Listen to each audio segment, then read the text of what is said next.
4HG1. Hard starting daw to. So tingnan natin.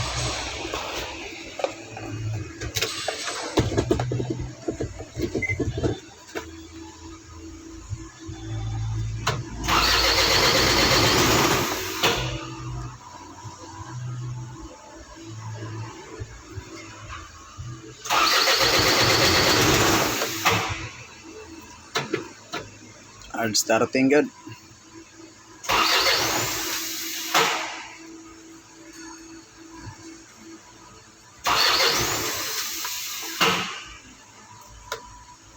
Hindi naman mo andar.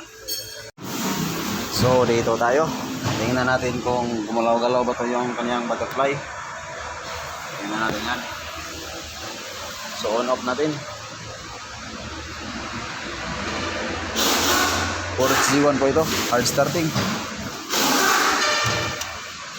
Yung pinaandar ko, hindi na po siya maandar.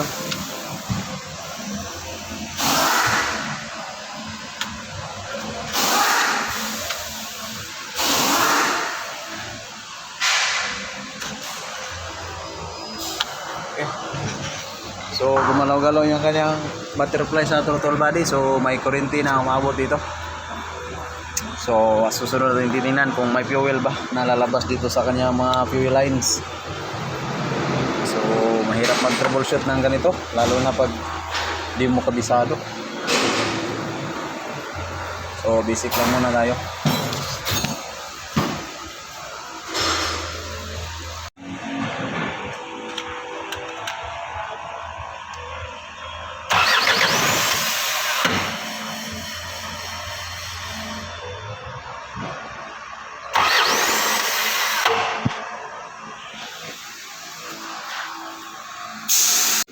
So lalagyan natin ng kati.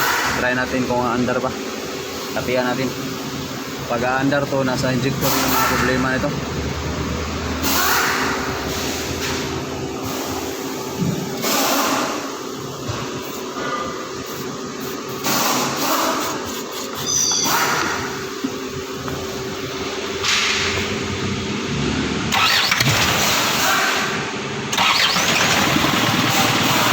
Ayun.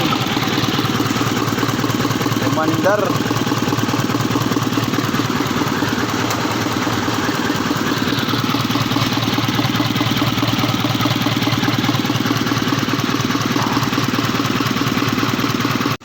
mandar na siya pag pinatihan natin. So try natin patayin tapos bandarin natin ulit.